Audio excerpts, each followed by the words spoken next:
நீங்க எல்லாரும் இந்த நோஸ் பேட்ஸ் பத்தி என்ன நினைக்கிறீங்க? அது நிஜமாவே உங்க நோஸ் மேல இருக்க ஸ்கின்னை சேதப்படுத்துமா? வாங்க அதுக்கு பின்னாடி இருக்க சயின்ஸை இன்னைக்கு பார்ப்போம். எல்லா கண்ணாடியிலையும் ஏன் நோஸ் பேட்ஸ் இருக்கு? ஃபர்ஸ்ட், உங்க கண்ணாடியோட வெயிட்டை உங்களோட நோஸ் மேல ஈவனா டிஸ்ட்ரிபியூட் பண்றதுக்கு ஹெல்ப் பண்ணுது.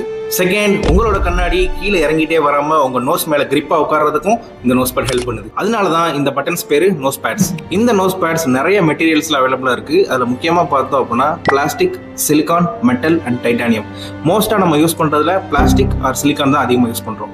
இன்டர்நேஷனல் ஆப்தால்மிக் ஸ்டாண்டர்ட்ஸ் படி ஒவ்வொரு 25 கிராமுக்கு மேல இருக்க ஃப்ரேமுக்கும் அட்லீஸ்ட் 1.41 சென்டிமீட்டர்ஸ் இருக்கிற நோஸ் பேட்ஸ் இருக்கணும். வெயிட் இன்க்ரீஸ் ஆக நோஸ் பேட்ஸோட சைஸும் இன்க்ரீஸ் ஆகணும்.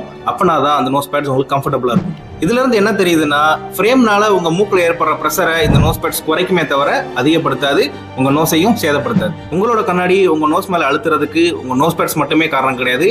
நான் சொல்ற இந்த 4 காரணங்களும் இருக்கலாம். ஃபர்ஸ்ட் ஒன், இம்ப்ராப்பர் பேட் ஆங்கிள்னால கூட இருக்கலாம்.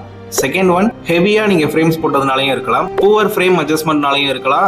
இல்லைனா ரொம்ப நாளா நீங்க நோஸ் பேட் மாத்தாம இருந்தாலோ இல்ல அந்த நோஸ் பேட் அழுக்கா இருந்தாலோ உங்களுக்கு அழுத்தம் ஏற்படும். ஒரு நல்ல நோஸ் பேட்ஸ் எப்படி இருக்கணும் அப்படின்னா, அந்த 2 நோஸ் பேட்ஸும் உங்க நோஸ் மேல ஈவனா செட் ஆகணும். அதனால வரக்கூடிய மார்க் ஒரு சில நிமிஷத்திலேயே சரியாகிடணும். உங்களோட கண்ணாடி உங்க மூக்குல அழுத்தி மார்க் கிரியேட் பண்ணுது அப்படின்னா உங்க நோஸ் பேட்ஸை பிளேம் பண்ணாதீங்க. டைரக்டா கிளம்பி ரெட் ஸ்டாருக்கு வாங்க. அது என்ன ப்ராப்ளம் கண்டுபிடிச்சு அதை சார்ட் அவுட் பண்ணிடுவோம்.